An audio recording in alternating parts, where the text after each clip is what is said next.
Cancer healer centre, a new beginning. कुणाची शिवसेना खरी आणि कुणाची राष्ट्रवादी खरी जनतेने दाखवलं. पुण्यातील कार्यक्रमातून शहांचा ठाकरे आणि पवारांवर निशाणा.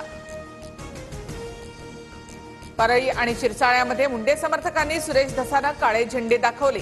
शिरसाळ्यामध्ये धसांची गाडी अडवण्याचा प्रयत्न. धस परळीची बदनामी करत असल्याचा मुंडे समर्थकांचा आरोप. परळीच्या शिरसाळ्यामध्ये मुंडे समर्थक आणि पोलिसांमध्ये झटापट. धसांची गाडी अडवण्याचा प्रयत्न करणाऱ्या मुंडे समर्थकांना पोलिसांनी ताब्यात घेतलं. धनंजय मुंडेंची गुंडगिरी अजून संपलेली नाही. काळे झेंडे दाखवणाऱ्यांचे नेते आष्टी मतदारसंघात आल्यानंतर आम्ही सुद्धा काळे झेंडे दाखवणार.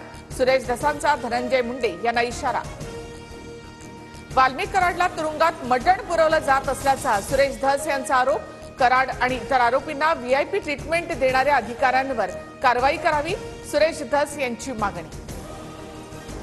महादेव मुंडे हत्या प्रकरणात आकाचा हात. सुरेश धस यांचा वाल्मिक कराडवर आरोप.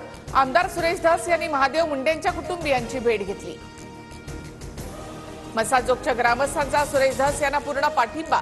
धस कोणाला भेटले याच्याशी काही देणं घेणं नाही. धसांवर आमचा विश्वास, मसाजोगकरांची भूमिका. आरोपींचा शोध घेण्यासाठी बीड पोलिसांनी बालाजी तांदळेची गाडी वापरली.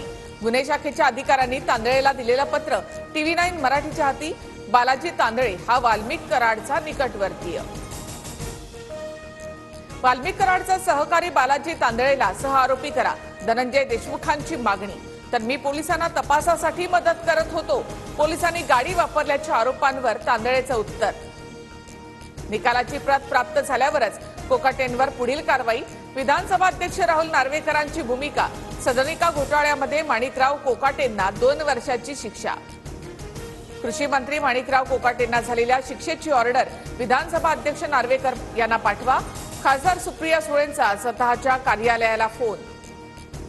कृषी मंत्री माणिकराव कोकाटे 2 वर्षाच्या कारावासाच्या शिक्षेला आव्हान देणार. सदनिका घोटाळ्यामध्ये खोटी माहिती दिल्याप्रकरणी जिल्हा सत्र न्यायालयामध्ये याचिका दाखल करणार.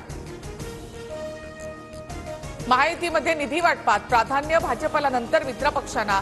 सरपंचांना निधी वाटपावरून मंत्री नितेश राणेंचं वक्तव्य. तर महाविकास आघाडीच्या गावांना टार्गेट करून भाजपमध्ये प्रवेश करून घेण्याच्या सूचना. महायुतीमधील पक्षांमध्ये कुणाला किती निधी द्यायचा हे फडणवीस, अजितदादा, शिंदे ठरवतील. इतर कुणाच्या मर्जीने निधी वाटप होणार नाही. संजय शिरसाटांचं नितेश राणेंना प्रत्युत्तर. मंत्री उदय सामंतांनी माजी आमदार धंगेकरांची भेट घेतली. धंगेकर शिवसेनेमध्ये प्रवेश करणार असल्याच्या चर्चांना उधाण. तर धंगेकरांच्या व्हॉट्सअप स्टेटसला गळ्यात भगवं उपकरण घातलेला फोटो. कोंढवा पोलीस ठाण्याचे वरिष्ठ पोलीस निरीक्षक विनय पाटणकर यांच्याकडून साहित्याची नासधूस, विनाकारण नासधूस केल्याचा दुकानदाराचा आरोप. नाशिकमधील सकल हिंदू समाजाचं आंदोलन 7 दिवसांसाठी स्थगित. काठेगल्ली परिसरातील दर्ग्यासमोरून मारुती मंदिर उभारण्याचा इशारा देण्यात आला होता. महाराष्ट्रामधून कर्नाटकात जाणारी एसटी वाहतूक तात्पुरती बंद. कन्नड रक्षक वेदिकेच्या कार्यकर्त्यांकडून एसटी आणि चालकाला काळं फासण्याच्या घटनेचे पडसाद. Cancer healer centre, a new beginning.